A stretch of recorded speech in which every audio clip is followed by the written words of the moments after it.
So if we start with attendance, we talked about that thing that we picked up from all over the place, more people going less often, and we also said, yeah, that's a problem we face. But since we talked, have you reflected further on that? Have you seen that happening now that we talked about it? You go, oh yeah, like you asked me the question, how many people do you think come in your church once a month, twice a month? I think it's made me much more aware of that. Yeah. Just thinking about it. And there are people that, they'll come once, twice a month. Yeah. I had an email from one this last week saying, I was really struck by the message and I'd like to get more involved. And you think, you're only there once a month. Yeah, yeah. But then they, as a couple, consider themselves as part of the church. Yeah, yeah. I mean, we work on the basis that a third of our church are missing on any given Sunday. Yeah. Such a big number, isn't it? Yeah. I mean, were they all there, we wouldn't have enough room. No. So actually, at the moment, we almost rely we rely on them to not all turn up because there wouldn't be enough space. But yeah, we work on that basis, and I think it's one of those things that we either bewail and moan about, and actually nothing will change, or we look at other ways of engaging people. Yeah. There's a guy called Kerry Newhoff whose blog I follow. Yes. And he said the great change in the last 10 years is that in the past, attendance drove engagement. So people would attend, then they'd get involved. Yeah. He said the big change is now it's the other way round. Engagement drives attendance. Yeah. So people will come if they feel there's a reason, Yeah. if they feel they're involved, if they feel they belong. Yeah. Because otherwise they can listen to the sermon online, they can watch the Hillsong channel and get far better music than they're going to hear in our church, and it's almost like they don't see the urgency of being in church. But if they're engaged, if they're involved, if they feel they're needed, then they're more likely to come more regularly. It's funny because I spoke to a couple in our church after we met together. So we found that people are going away on Sundays, maybe one in every 4 out of London, to do good things. Yeah. So they're visiting their parents, or they're catching up with some people from university. But 1 in 4, they might just not be there for a good reason. Yeah.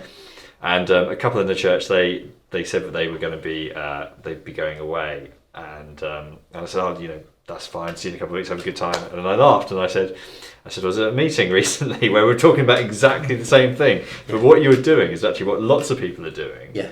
And that actually these are good things to do, but the way in which it's interesting how we don't feel as tied down to having to be there every Sunday. Yeah. And I think for some people they've got important commitments elsewhere, because often families are much further spread apart. Yeah, that's right. And so actually to go and see your mum might take the whole weekend. Yeah. And you don't want to say, don't go see your mum. No. Because, but at the same time, you do lose something, particularly when you have those Sundays where all of a sudden everyone has moved. That thing, often like a February half term or something. Yeah. So you sort of stand up there and Mass go, exodus, what sort of happened? Yeah. And I guess that's part of the challenge is kind of why are they away? Good things, bad things. There are folks who just drift and disappear, but for a lot of folks, it is genuinely good reasons. That's right. And it's more complex for different families, isn't it? Yeah. We've got a number of folks who come whose partners aren't believers. Yeah. That makes attendance on a Sunday more difficult for them. Yeah. It's trying to think of ways how do we help support them in that.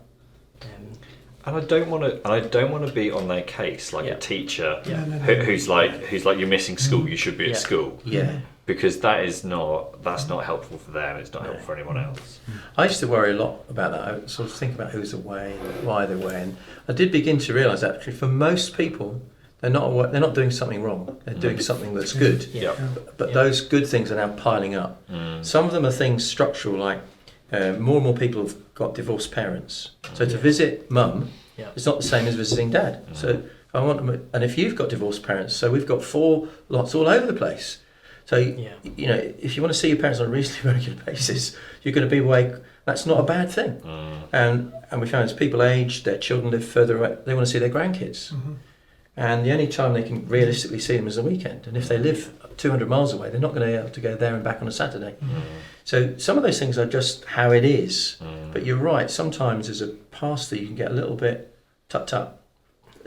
You're letting us all down. But you go, no, you're fulfilling your other responsibilities before God, even. Yeah. Not just like escaping church, but it can be quite challenging, can't it? I mean, it's absolutely true. There are good reasons for it, but the problem from a church leadership point of view is that whole thing of casting vision, maintaining momentum, creating a sense of cohesion, systematic teaching. All of those things become more difficult now. If people are really disciplined and listen to stuff online, that helps. But if they're not, then that can be a real problem, because you'll get people who have missed 2 or 3 weeks of perhaps quite key input at a key stage in the church's life, and they're not up to speed with where the rest of the church are. You can't say something once on a Sunday and then expect everyone in the church to know about it. You're going to have to repeat. Actually, it's interesting that we find midweek, we call them growth groups, people tend to attend them more regularly sometimes what they do on a Sunday. Makes you wonder sometimes whether we should flip it around. I wonder if the reason why people are more likely to be regular midweek groups might be actually more to do with their working lives, because they've got to be in that location to work, whereas Sunday is just weekends more flexible. And the whole fallout of migration is people are dotted around the country, and to visit them, you do it at a weekend. I think you're right. The thing about the work, because they're there for work, they can build in going to a home group. So our attendance at home group could go up from a Sunday. A whole load of people that weren't around at the weekend are there in their home group. And we've connected Sunday teaching with home groups. So we massively encourage, if you miss Sunday, at least listen to it online, because that's what we're going to be talking about in your home group. And that's helped a little bit overcome this discipleship you were missing, you missed out. Connecting that to a home group's helped a little bit overcome that problem. Are your home groups weekly? We have 3. Our pattern has been 3 home groups, then 1 altogether, and that will be a visiting missionary or a members meeting. I've come across churches where they do it alternate weeks, and I said the trouble, as I could see with that, a solution is if you miss one of those every other weeks, you're basically one a month, and if you're only going to church once or twice, you actually. So I've encouraged go for 3, because every time we have a central meeting, the attendance goes proportionately doesn't reflect the numbers that would be going to the home groups, because the home groups are all over the times and places. It's what's convenient for people's lives. As soon as we say we're going to meet on a Thursday, we get about a third of what would have been a normal home group, and that drives me nuts, because those are really important meetings. But people are but it's Thursday, Ryan. That's got something on. Mal, what are you finding? Because you're in a sort of more settled housing estate. So one of our complexities with the midweek group is actually, for folks in the housing estate, you don't tend to enter people's homes. So if you walk down the street, they have benches outside the house. You go to see someone, you sit on the bench, even now in winter, outside the house and have a chat. And there's no pub, there's no community centre to do anything in centrally. So our gospel group, as we call it, is quite small. There's about 15, so about a third of the adults in the church. But actually the folks in the estate will tend to be there on a Sunday, because they don't go away. So for example, last Sunday I had a lovely family from church, very middle class, both retired. We're not going to be here for the next 4 Sundays because we're going abroad. And that's what they do, that's their pattern. Whereas actually our folks from the estate, they don't have holidays. No. So we had a family who came on our church weekend away, first holiday the 13-year-olds ever had. Wow. First time ever outside of Doncaster. So actually those folks are always there. But they will always be there on a Sunday, short of a crisis happening and they have to be at home. But actually the concept of coming into a home and sitting and doing what is almost a schooly type thing of getting a Bible out and studying it, they would find very difficult. And we've kind of toyed with, does that mean we ought to do more of a preach kind of on a Wednesday night? But actually it's getting them into the home that's the issue. And we don't have a building, there's no community facility, so that kind of adds the complexity. We kind of do discipleship with those folks very much by conversation at the school gate. By when they have a problem, they text and someone will go see them. Whereas we keep our kind of home group going for our folks who are more your traditional church goer, who are more middle class. But again, we have folks who will be more regular there than would be on a Sunday. Yeah, I think that the thing you just mentioned is really important, is that there is no one, this is the solution. Yeah. It's very context specific, isn't it?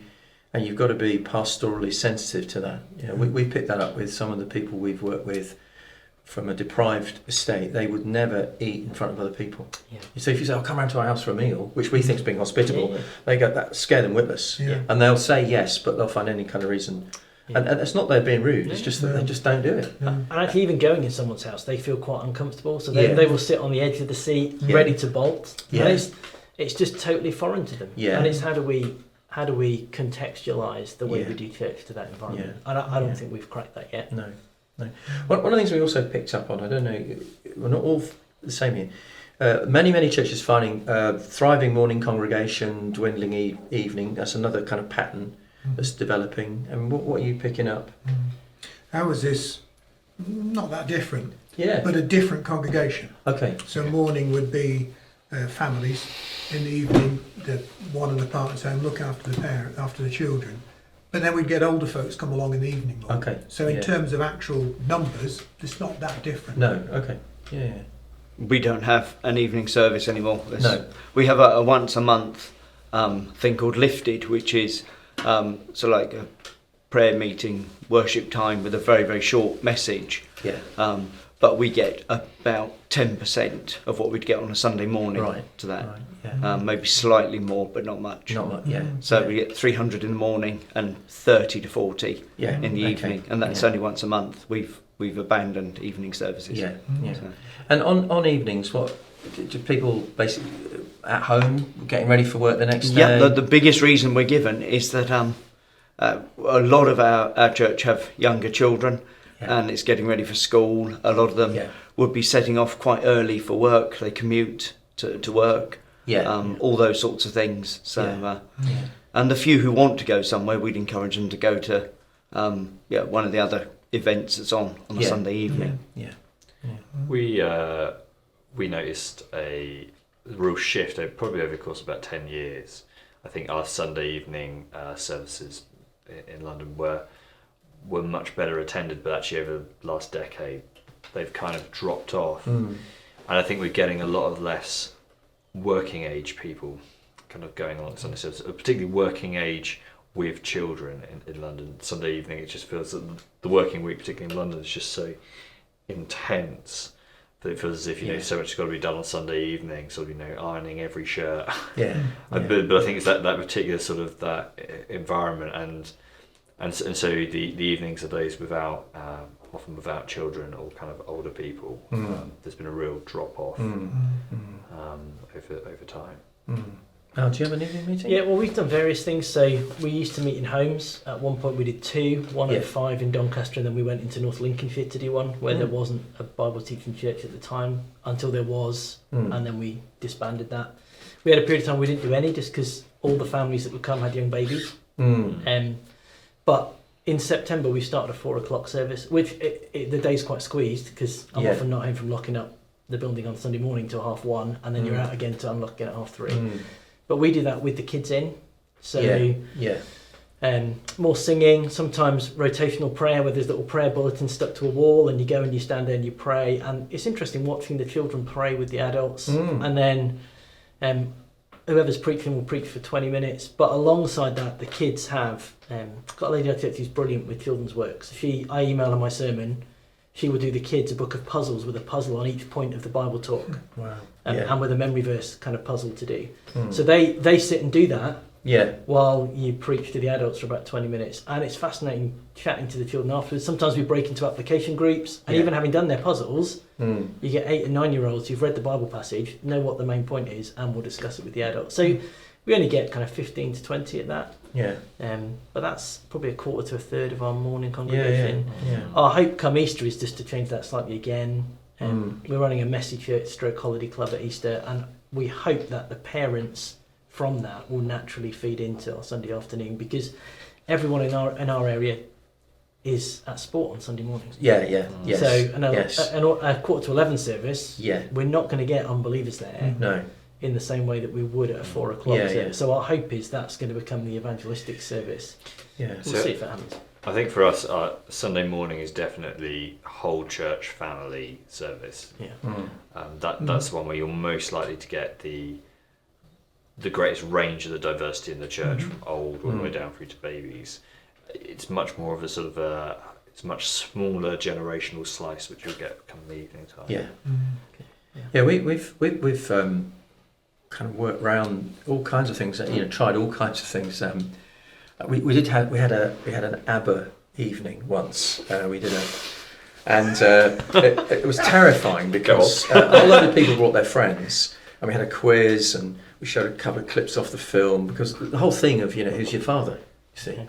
But the scariest bit was that there was an esteemed minister visited our church and sat on the back row. I'm having a heart attack. One of our eldest wife won the ABBA quiz. It's like, oh my goodness. It's like, what has he come to? And we engaged, and we took the theme, and then we looked at like who's your father and how God can become your father, just like that. And I was like, I thought, if he goes on the internet, I'm dead. If he tells everybody what he's just been to. And about a week later, I got a letter from him. I said, oh no, here it is. And he said, I wish I was young enough to try something like that. Yeah. He said, I'm just so glad to see a church willing to just take a risk. And give something a go. Yeah, I know. Take a risk of it. But what we were trying to do is say, well, look, we want to try and make our Sunday nights creative, but also give people a good reason so it's not just a mere repeat. But we've also found, the thing that sort of slightly bothers me, when we had little children, I could see the point of saying, well, we went to the morning meeting, and in the evening, we have a family time. But actually, as those children get older, they don't want to stay at your family time at home. They want to be out. Yeah. And I talked to a guy once who said, we have this lovely family time. And I thought, you know what? And I think in 10 years' time, you'll wish you'd brought your family as they age to an evening meeting, because your teenagers won't want to be with you and your wife talking as nice little children. They'll want to be out with their teen friends. And that's what happened over time. All these children sort of went out on a Sunday night with their teen friends, and then what happened then is, as they grew older, they stopped coming to the morning that often, and eventually they stopped coming to the morning completely. Okay. Whereas one of the big things we've tried to encourage folks to say, look, given all our human circumstances and busyness and all that, one of the great reasons is, if you've got little children, husband, wife, where should you be? Well, one of you should be putting them to bed, because that's where they should be at 6:30, 7 o'clock. But one of you come and you can have a conversation which is free of like, where's my little ones? But also, if you bring your 8, 9, 10-year-olds to an evening, they see that as a treat. Their little brother's in bed, but I'm allowed to go to the evening, especially if they get asked out afterwards to sup. And I say to parents, look, I know it's a little bit of a later night, but that is gold dust. If your youngster, your 12-year-old gets asked out by a 20-year-old couple to their home, it's like gold dust, because they're building friendships, not just with their peers, but. And we've seen a significant number now of parents get hold of that and realise, actually, if I bring my 8, 9, 10, 11, 12-year-olds to an evening meeting, and the evening meeting is interesting, it's creative, and it's thoughtful, actually the children get into the habit of like, well, I love it. And we've seen quite a significant number adopt that practice, if you like. And it's not as it solved all the problems, no, but it's created a momentum. So we can get up to 200 people in the evening meeting. And everybody goes, well, if you're going to make the effort, I'll make the effort. And if you're going to bring your 12-year-old, I'll bring my 12-year-old. It's almost that happens. Whereas, like with yourself, Eric, once it dips under, everybody goes, well, they're not going to go, I won't go. Yeah. And we've kind of managed somehow the other way around. If you're going to go, I'll go. If you're going to bring your 8, 10, 9, 10-year-olds, I will as well. And then it kind of builds up a bit of momentum. And then people go, actually, although it has costs, it also has benefits. And the benefits may be it's short-term pain, long-term gain type thing. What age are your, if you do Sunday school work in the morning, what age do you sort of have children in the main part of the service? Yeah, we bring them in from 6. So they if the parents want to use some facilities, they can, but the children come in for about 6. And we do like what you do. If somebody does a sheet for them, and so they're kind of listening and engaging. So. But what age do they stay in for the sermon? Yeah, from 6. From 6 years old. Yeah. And we try and sort of make sure that the talks are. Mm-hmm. And the main thing that happens is, like, with your family, talk about it afterwards at home. When you chat. Yeah.